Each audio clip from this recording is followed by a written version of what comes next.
व्हॅक्सिनेशननंतर बाळाच्या पायावरती गाठ घाबरू नका. त्याची योग्य केअर आणि डॉक्टरांना कधी कन्सल्ट करावी यासाठीचा संपूर्ण व्हिडिओ मी इथे बनवलेला आहे.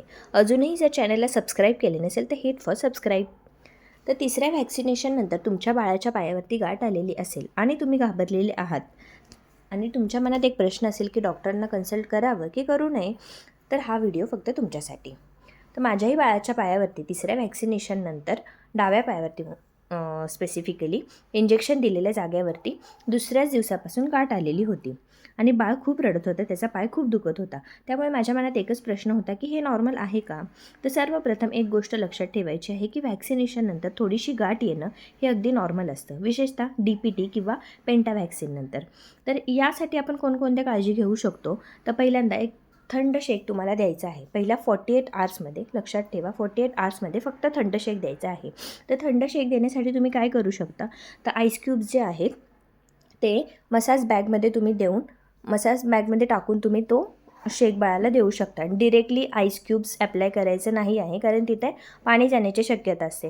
त्यामुळे आईस बॅगमध्ये किंवा सेकंड ऑप्शन तुम्ही साध्या कॅरी बॅगमध्येही आईस क्यूब टाकून त्याचा शेक दिला तरीही चालतो. आणि जर गाठ लाल असेल किंवा त्याला सूज आलेली असेल तर त्याला थेट बर्फ लावायचा नाही आहे. 5 ते 7 मिनिटांसाठी तुम्हाला हलकासा शेक द्यायचा आहे. नंतर तुम्हाला मसाज पूर्णपणे अवॉइड करायचा आहे. तेलाने मसाज वगैरे आपण जे करतो तर तो पूर्ण अवॉइड करायचा आहे. तेलाने मसाज बिलकुलही करायचा नाही आहे. नंतर जर बाळाचा पेन हा खूपच जास्त असेल, बाळ खूप फजी किंवा क्रँकी होत असेल 2-3 दिवस लगातार, तर तुम्ही डॉक्टरांना व्हिजिट केलं असेल तर त्यांच्याच सल्ल्यानुसार तुम्हाला पेन किलरचा सिरप द्यायचा आहे.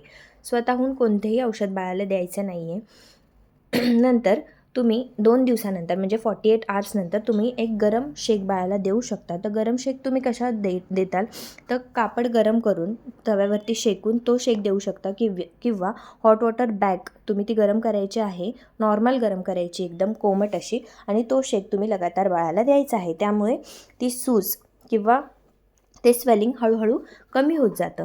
आणि डॉक्टरांकडे कन्सल्ट कधी करायचं आहे किंवा डॉक्टरांकडे लगेच जायचं आहे खालील लक्षणे दिसल्यानंतर, ती म्हणजे गाठ खूप वाढत चाललेली असेल, गाठ खूपच लालसर किंवा गरम वाटत असेल, बाळाला जास्त ताप येत असेल, बाळ सतत रडत असेल आणि 2-3 वीक्स नंतरही गाठ कमी होत नाही आहे, तर डॉक्टरांना लगेच कन्सल्ट करायचं आहे. Thank you so much for watching this video.